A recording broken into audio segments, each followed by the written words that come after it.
来週の月曜日、あなたのスーパーの輸入食品コーナーが静かに変わるかもしれないのだ。4月21日、この日付を覚えておいてほしいのだ。米国とイランの停戦期限が切れる日なのだ。停戦の期限って4月21日なんですか？トランプ大統領はもうすぐ終わるって言ってますけど、それって本当に信用できる話なんですか？今日はそこを徹底的に掘り下げるのだ。この動画でわかることは3つ。なぜトランプは何度ももうすぐ終わると言い続けるのか、ホルムズ海峡問題の本当の深刻さ、そして日本の食卓と旅行費用への具体的な影響なのだ。まず状況を整理するのだ。今年2月28日、米国とイスラエルがイランへの攻撃を開始したのだ。それ以来、トランプは何度ももうすぐ終わると言い続けてきたのだ。4月17日のラスベガスの演説でも、戦争は順調に進んでいる、かなり近いうちに終わるはずだと発言したのだ。もうすぐ終わるって、これって何回目の発言ですよね。前にも似たようなことを言ってたのに、まだ続いている短期決戦のはずがなぜこんなに長引いているんですか？ここが最初のなぜなのだ。イランは今でも複数の交渉条件を突きつけているのだ。先週末のイスラマバード交渉での最大の焦点は核問題だったのだ。日本時間の報道によると、イランは核兵器を20年以上保有しないと提案したというのだ。一方、米国側はホルムズ海峡を完全開放することを先決事項と主張しているのだ。要求の距離がかなり離れていると ING 銀行は分析しているのだ。20年間核兵器を持たないって提案。それって相当な譲歩じゃないですか。でも米国は受け入れてない。なぜ米国はそれで不十分だと考えているんでしょう？ここが2段階目のなぜなのだ。2015年のオバマ政権時のイラン核合意 JCPOA を思い出してほしいのだ。あの時もイランは核開発制限に合意した。しかしトランプは2018年にその合意を一方的に破棄したのだ。今のトランプ政権は JCPOA 式の時限付き制限では信用できないという立場なのだ。歴史が繰り返されているのだ。つまり自分たちが壊した合意の代替案を今更作ろうとしているわけですね。パンを食べたいのにパン屋を先に焼いた人が、いいパン屋が見つからないって言っているような話、ちょっと皮肉ですね。では3段階目のなぜに進むのだ。なぜホルムズ海峡がこんなに重要なのか。ここを通る原油は世界全体の供給の約 20% に当たるのだ。ING の分析によると、停戦開始後も依然として1日あたり約1300万バレルの供給が滞っているのだ。パイプラインの迂回ルートや限定的なタンカー移動を考慮しても、この数字は動かないのだ。1300万バレルって数字がピンとこないんですが、日本にとってどれくらい重大な量なんですか？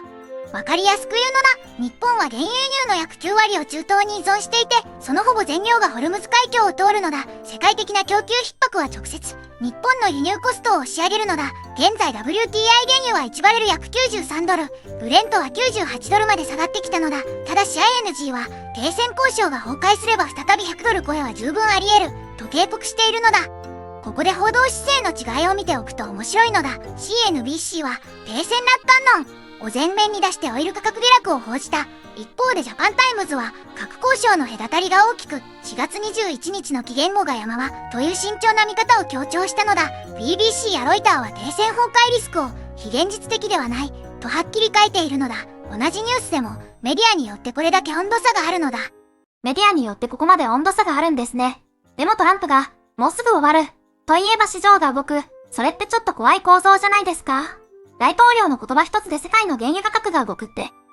ここまでをざっとまとめると、米イラン停戦は4月21日が期限で交渉継続中。ホルムズ海峡は依然として1日1300万バレルが滞っている。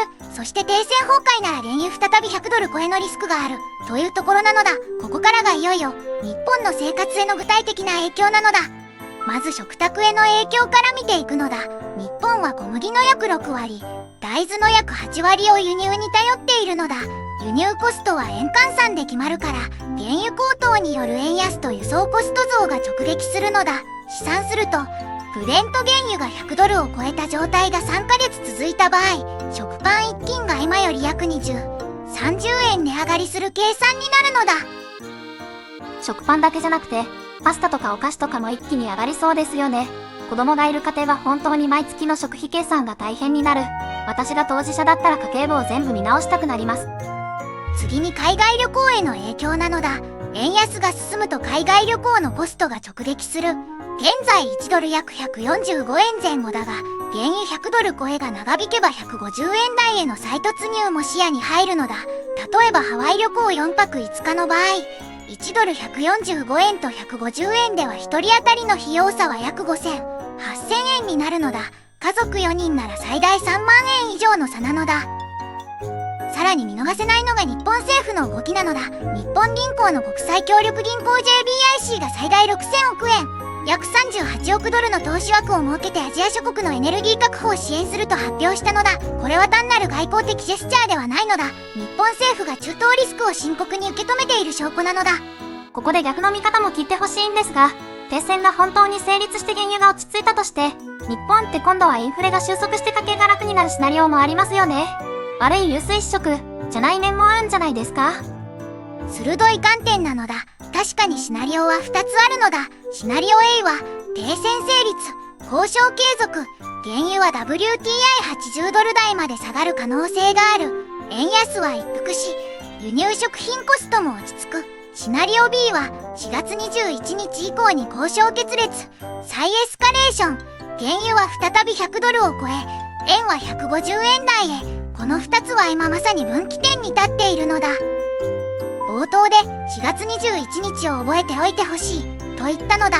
その意味が分かったはずなのだ。あなたの来週のスーパーでの買い物、そして計画中の夏の旅行、その値段が変わるかどうかの分岐点がまさに来週月曜日に訪れるのだ。トランプのもうすぐ終わる発言は今回で何度目なのか。それでも市場は毎回動くのだ。正直に言うのだ。僕の見立てでは4月21日の停戦期限リレボにすぐ合意というのは楽観的すぎると思うのだ。核問題という根本的な溝は20年という期限付き提案では渦まらないのだ。これはオバマ時代の JCPOA 交渉が何年もかかったことを見れば明らかなのだ。ただどちらに転んでも日本が備えるべき動きは今から始められるのだ。来週末に次のベイラン協議があると報じられていますよね。半月後にはもう答え合わせができる。先輩の予測、交渉は長引く、正解か不正解か、1ヶ月後にまた検証してほしいです。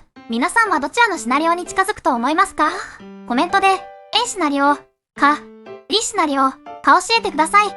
毎週金曜日は地政学ウィークリーをお届けしているのだ。